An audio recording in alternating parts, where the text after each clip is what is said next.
According to data from YouTube, only a fraction of the people watching these videos are subscribed. So if you end up liking this video, subscribe. Okay, so I know I left you guys on a cliffhanger last time, and I know it was a bit of a dick move. My bad. Obviously I survived because I'm not writing this as a zombie. Or am I? No, the answer is no. But what had happened was we were on this trip. Well, me and Milo, I mean. We're on a trip to take care of something that had happened in the course of this coming post. We kinda had to set it aside for the time being to deal with the bigger issue at hand. But I'll make a separate post about that later as something because, holy shit. If what was happening already wasn't enough, we stumbled into an entirely different shit show, and you guys have to hear it. And by bigger issue, I mean the blood-sucking tweakers trying to go Blade 2 on us, in case you weren't up to speed. I was trying to get this all typed out, but in the corners of that, some fuckery ensued, and I had to close up shop and bail out kinda suddenly. Anyway, in the case you guys haven't already figured it out, mixing vampire blood with your own doesn't exactly do the body good. I tried to panic hide it, and that worked for about 5 minutes before my right arm was on fire and the black lines had made it all the way up my right side to my shoulder. Needless to say, Lita was upset with me afterwards. But at the time, once I started screaming in agony, she had made a point to violate pretty much every traffic law to get me back to Gage Egg's house as fast as possible. Actually, I'm almost positive they're passing new local traffic laws right now because of what she did on the road that day. Those poor safety cones. So by the time we whipped into the driveway, things were getting pretty bad on my end.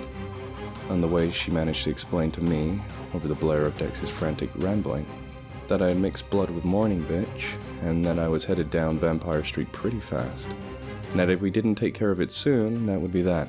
I couldn't get out of her what take care of it meant, until we made it to the house. Stop fucking arguing with me and hold it down! Lita commanded as she burst through the door, dragging my wailing body as she did. Wait, hold me down? Why? I asked through gritting teeth, the rest following her orders, holding me in place as she ran upstairs in a flash. What's happening? What's she doing? I continued, trying to drink myself free. My question answered itself because in only a moment, Lita was back on her way downstairs carrying a large machete and a medical kit. Hold up. You're not about to cut her up. Joanna started to question, but Lita spoke over her. This is the only thing that we can do now, and it might not even work at this point. Best I can do is try to take it off as high as I can and still be able to tourniquet it. Now hold her and try and keep your hands clear, she said, drawing the blade and readying it. No! Hell no! Get away! I barked as I started kicking and flailing like all hell. Please hold still. It has to happen. It's for your own good. Jasmine pleaded with me through teary eyes. But nope, I pitched an absolute shit fit. Don't judge me until you've had someone standing over you ready for real to amputate your whole arm. There were 6 people in that room positively struggling to hold me down because I was having none of it. But despite my savage thrashing, suddenly they all managed to find a way to get me still for just long enough to. Now, there are only a very select few sentences that could be spoken capable of bringing a total halt and absolute quiet to that room at that moment. As it just so happens, "I'm back, everyone! Sorry it took so long, had to poop out my werewolf arm," was one of them, which Milo announced as he exited the bathroom with a pair of headphones in his ears. Silent as the grave gets thrown around a lot, but I'm pretty sure even birds outside stopped chirping for that one. What the hell's going on?" he asked, pulling his headphones off and tossing them aside, allowing sweet but psycho to permeate through the room. A blood vampire. We need to hurry, Lita said, trying to take aim once again. Oh shit, why didn't you say anything? Here, give me that, Milo said, holding out his now completely human arm. Lita extended the machete handle for him to take. Not that, you goddamn Amazon! Her hand! Give! He demanded. Walking over to the crowd of people holding me down, still completely motionless, from the lingering disgust but still very much in pain, he reached down and took my wrist in his hand and gave my cut palm a large wet lick. "There," he said, as I felt cool relief wash up my arm and across my chest and neck, down to the rest of my body. "Where's Tegan? She could have done that a lot sooner without..." Well, whatever all this is. She's in the shower, Leslie spoke up. She let everyone else take a shower first last night, so there wasn't any hot water left. So she decided to take one this morning instead. Suddenly a faint look of alarm flashed across Milo's face. Oh no, he said in a quiet tone. A slight quiver to his voice. Oh no, what? KJ asked, still breathing hard and patting his chest from all the excitement. Just wait. Shouldn't be much longer. A few seconds after, we heard the loud slam of the door from upstairs, closely accompanied by deliberately stomping footsteps. Upon hearing this, Milo began trudging towards the stairs, taking the blanket off the back of the couch as he went. He reached the steps with just enough time to unfold the blanket and hold it up high in front of the stairway as Tegan began marching down to the tune of, "Who has flushed the toilet? The water became so cold so fast!" As she descended, Milo wrapped the blanket around what was obviously a dripping wet and stark naked Tegan. She continued her tirade as she struggled to get the blanket securely on her soaked body and calm her down enough to explain the situation. "Did you do it?" she asked loudly, to which he nodded shamefully a few times. "Why would you do that?" "It was so hot, I thinking it burned my..." She stopped suddenly as she noticed the situation in the living room. "What is going on? Why are you all holding down that poor girl like that?" Tegan asked when she noticed that Leslie, Dex, Trey, Gay Jake, and Joanna all still had me pinned to the ottoman in the center of the living room. "She got attacked by a vampire at the grocery store, and some of its blood got mixed with hers. I was about to take her arm off to try to stop it, but that's when Lita attempted to explain, but she never got a chance to finish as Tegan lunged towards me like a bullet, causing the blanket to flop to the floor. "Oh my dear, I am sorry. Are you okay, you poor girl?" she exclaimed as she dove over to my immobilized body, wrapping her arms around me as she did. Now, I'm not one to blush, but right then you could have fried an egg on my face as I felt the water on her soak through my clothes as she constricted me in her comforting hug. As I looked around the room at everyone, my eyes wide with surprise, I could say they're all doing their damnedest to avert their gaze. Then I heard Jasmine whisper in my ear, "I'm gonna let this one slide since you almost died." "Thank you," I whispered back. "You're welcome," she giggled, wrapping her arms around my shoulders as she joined in the hug. I noticed over Tegan's shoulder that Dex was tiptoeing his way to get into this hug too, but Leslie grabbed him by the ear. "Yeah, no. Nice try, Slick," she said, yanking him back to the chair next to the fireplace. After about a minute or so of a soaking wet cuddle puddle, Gay Jake spoke up. "All right, that's enough. Too much more of that and you're gonna start getting checks in the mail from Brazzers," he said, throwing the blanket back over Tegan. "Now you take your naked ass back upstairs and dry off. And get dressed," he continued as she started towards the stairs. Soon after, Tegan descended the stairs again, and soon as she was back, KJ caused us all to convulse with fright as his voice shattered the uneasy silence. "So what the hell just happened?" That was when Lita and I explained to everyone what went down at the grocery store, all the way up to discovering the injury on my hand, which Jasmine and Joanna were now working together to bandage. Then Milo and Tegan explained that their saliva basically has some kind of super antibody they produce in their own bodies. Anything from Ebola to the common cold just wipes out pretty much instantly. Yeah, I think it has something to do with our crazy healing. Like, when we change, it's basically our bones breaking and our muscles tearing and filling in the gaps. It's what makes the whole thing possible, really. Curious, I asked, "So, you have a real-life healing factor, like..." "Yes, like the Deadpool character," Tegan interrupted loudly, causing everyone in the room to look in her direction. "Milo said the same thing when I tried to explain the healing to him." "I got all the comics," Milo whispered, leaning next to my ear. How fast do you guys heal? Trey asked from his place next to Joanna. "Watch this," Milo exclaimed, taking the machete from beside Lita's chair, and before any of us could actually process what he was doing, put his hand on the coffee table and lopped his fingers off. As he did, the expression on his face flashed briefly from one of confidence to one of shock, as if he suddenly remembered that hacking off a whole finger actually hurts a whole goddamn lot. Gajik shrieked as Milo picked a severed digit off the table and tossed it his way as he chuckled. "Here, hold that for me, would you?" Our alarm didn't even have time to die down before he held up his hand so everyone could watch his fingers grow from the stumps, every now and then giving a soft pop or crack as it did. "Oh God," Dex said as he began to gag behind me. Don't you puke on my couch. Gay Jake said as he shouted at Dex, but started sympathy gagging along with Dex soon after. Please, stop or I'm gonna... he said, covering his mouth as he spoke. About a minute later, Milo had all 5 fingers exactly back where they were.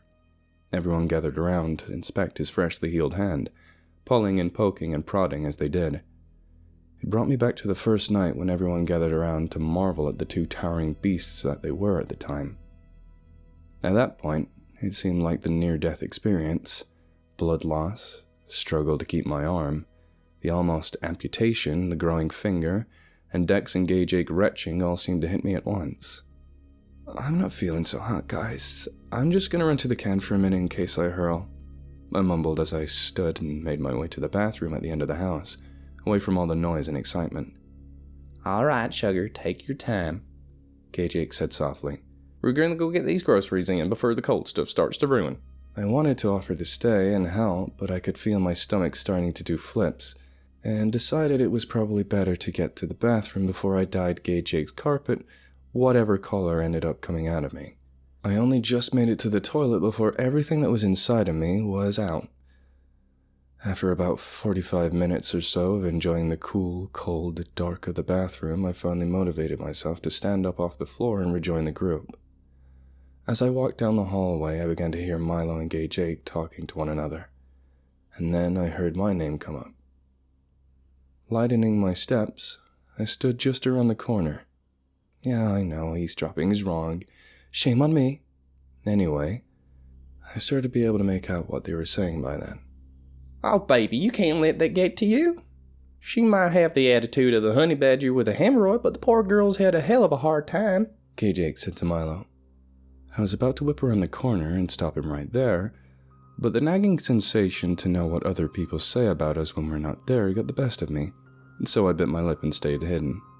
What kind of hard time? Well, in case you haven't noticed yet, she tends to lean towards people with the same hardware as her in the romance department. Gay Jake began, and after Milo nodded his head, he continued. Things can be pretty rough for people like her and me and little old Jasmine anywhere in the world, but especially so down here in the South. And that poor girl's got some of the worst of it. When she told her parents about what she was, they sent her straight off to a conversion center.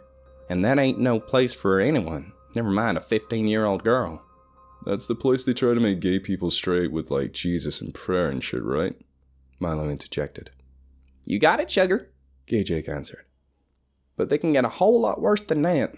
And when the Bible Belt couldn't beat it out of her, well, her parents just tried the regular belt instead, among other household objects.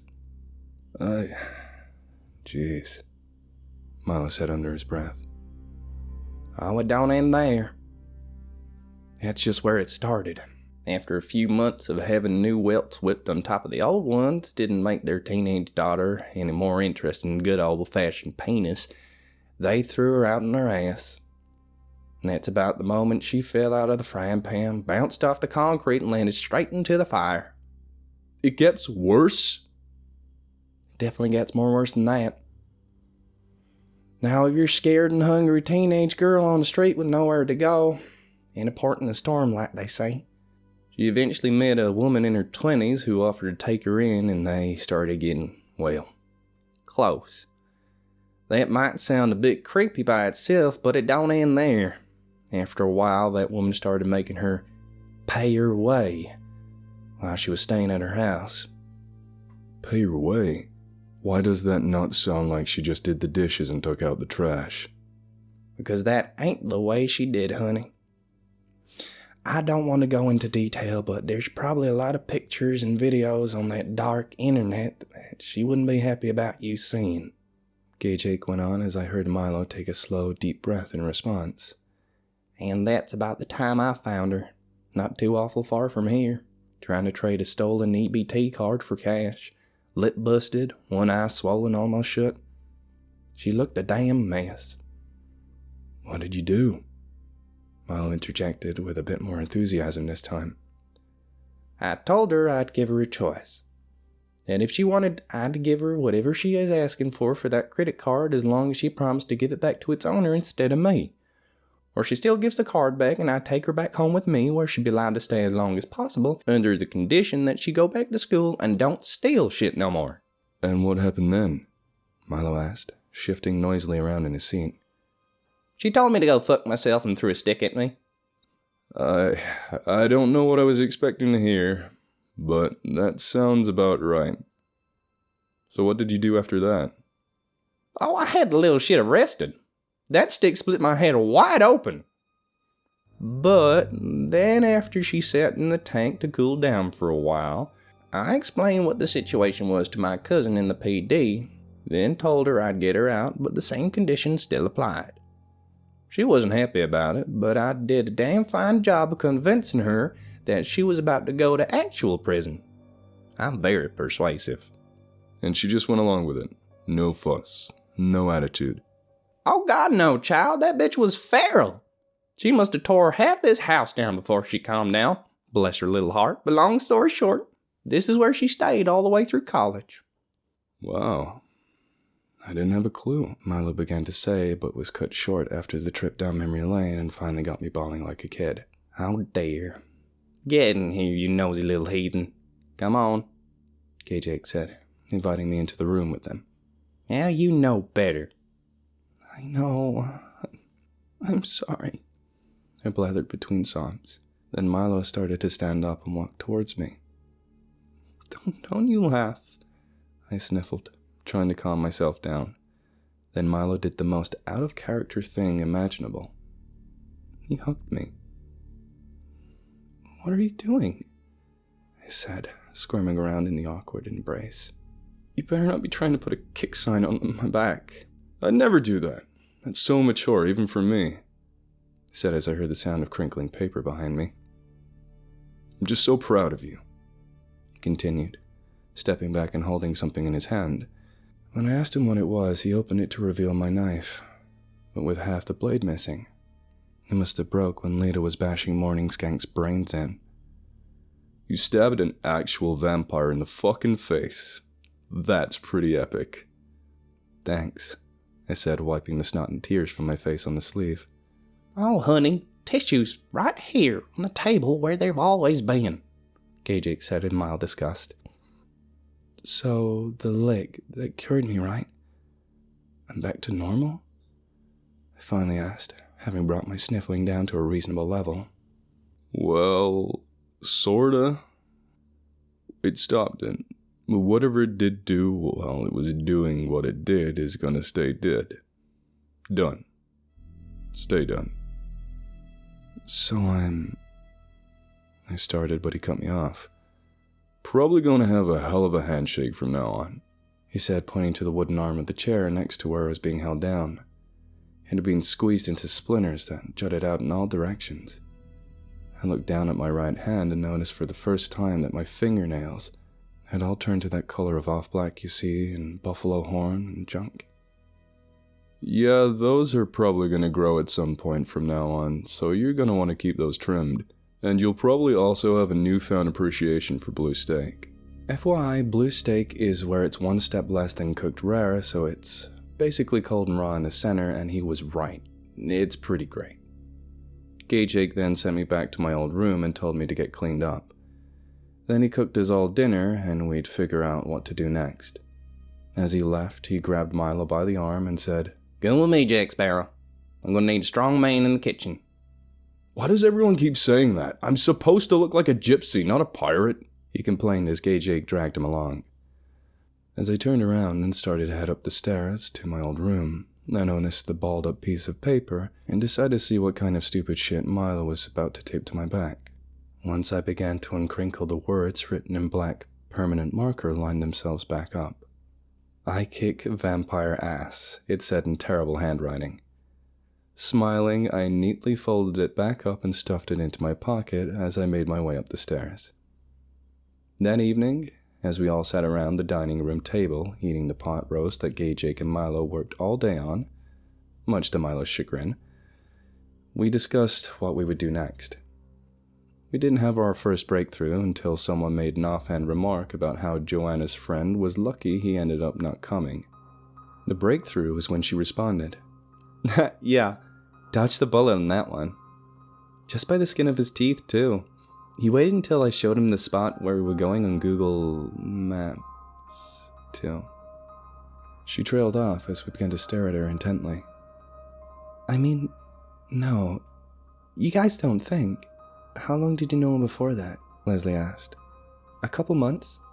He works in the same store as me at Opry Mills and mentioned he spent a lot of time in the woods. She said, trailing off once more as the realization began to set in. Our backwards-ass yin-yang luck had struck again. We began to formulate our plan. The first thing that came up was how the vampires would be dealt with. Milo and Tegan explained that one-on-one, or even a lot-on-one, vampires can do a whole lot of hell to stop a fully hulked-out werewolf. They were basically just massive engines of destruction and carnage with fur. The problem lay in that the blood-sucking bastards could heal faster than they could, and could only be killed with a very specific and extremely rare metal. You mean silver? Dex said upon hearing this. Nope, Lita answered, pulling what appeared to be a large Rambo knife from under her chin and stabbing it into the table, causing Gage Ake to wince and rub his temple. Did you have to stick it in the table? Or a calcum.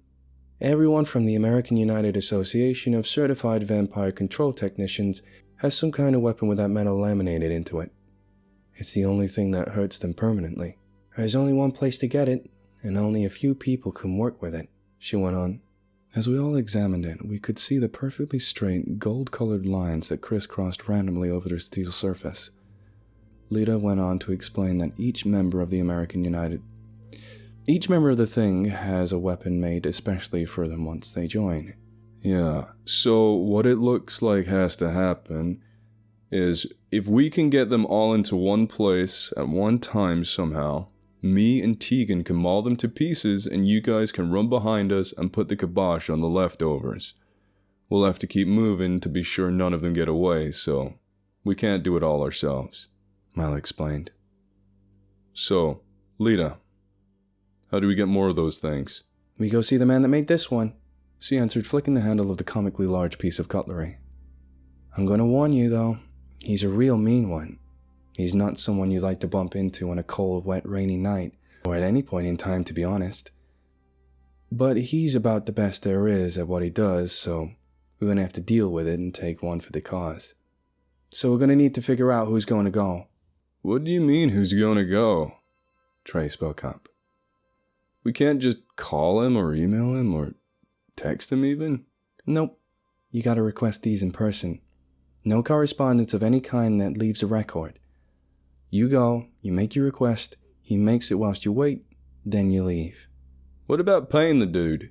Dex asked. Can't imagine he does this shit for the warm feeling it gives him to help his fellow man. The association and the place they get the metal from takes care of that. No idea what the specifics are, though. All I know is that the metal comes from this weird building full of monsters. Calls itself the Hotel. Never been, don't want to go, can't make me, Lita said. Not after the shit I've heard about that place. I'll go. A voice spoke loudly over the conversation, looking around to see who the idiot was who just volunteered to visit Freddy Krueger on his home turf. And after a second of following everyone else's wide eyes to the source, it hit me. I sat my fourth Captain Morgan and V8 strawberry banana smoothie down on the table and thought to myself, fuck, that's my voice. Unfortunately, by the next morning, I nor anyone else had managed to talk me out of my decision. Either their arguments weren't strong enough or my stubbornness was too much, but regardless, I had made my mind up to stick to it. Most of this was my fault after all, so it was the least I could do. The plan was that Milo would stay and buddy up to Joanna's co-workers to try and get a lead on where those throat-sucking crank ticks were camped out. And while he was bromancing that guy, Tegan and I would go to see the cantankerous weapon maker. It was brought up that it might be better for Tegan to stay and flirt the information out of our Mark. Ironically enough, that's also the dude's name. But Milo seemed a little less than enthused about Tegan pressing herself seductively up against another man. So we didn't press the issue. Apparently he thought it was wiser to send her off to who knows how long road trip with the chick that's been drooling over for the past few days. Not that I had plans to actually try anything. Just an observation. Words I have to repeat to myself over and over as Tegan came down the stairs to join us in the living room that morning. Curves in all the right places don't begin to cover it. The clothes that once fit with just a little room to spare were now straining to hold themselves together. In her words, I ate much to change a little in case we find trouble. Apparently, unlike going straight to the gut like Milo, when she packs it in, it turns into... It goes, well, exactly where you'd want it to go. How can I put this? To any of the other degenerates like myself in attendance, you know Sonny Leon? That. And all those who don't, you clearly aren't living your best life. Shaking myself out of my stupor as Jasmine coughed into her hand from across the room, I asked Lita where this guy was supposed to be. Bessemer, she answered, walking into the kitchen as she spoke. And where the hell is that exactly? I asked again. Sweet Home Alabama started blaring from someone's phone speaker behind me. I turned around to see Milo holding up his phone, an accomplished smirk plastered across his face. Cute. Real cute, I said as I looked closer at his screen, noticing a map with a red pin towards the middle of the state along with some text underneath that read, Bessemer, Alabama, founded 1887, named for Englishman Henry Bessemer, inventor of the Bessemer process, which revolutionized steel production. Seems oddly appropriate, I said, reading the screen. So how are we going to get there? They'll probably be looking for our cars and have their eyes on the bus stations and junk. You mean the vampires? Dex asked. No, I mean the Harlem Globetrotters. Yes, I mean the fucking vampires, I barked back. Then we started to figure out the next step. Getting there without using a vehicle with our license plates or a compromised form of public transportation. What about something like Uber? Gajik suggested, peeking his head out from around the entrance to the kitchen. I mean, that might work, but wouldn't that be really expensive to tip, especially both ways? I asked. As soon as I did, Lita came from around the corner and took the phone out of Milo's hand, messed with the screen for a second, then gave it back and walked back into the kitchen without a word. Honey, look around you. We've been over this before. I can cover it. About the only thing I can't swing is a private jet. Besides, that just sounds like a setup for a vampires versus werewolves on a plane movie, and that just sounds like a horrible plot. Not even Samuel L. Jackson could save that one. What's Cerber? I heard Milo say next to me as he scrolled through his phone.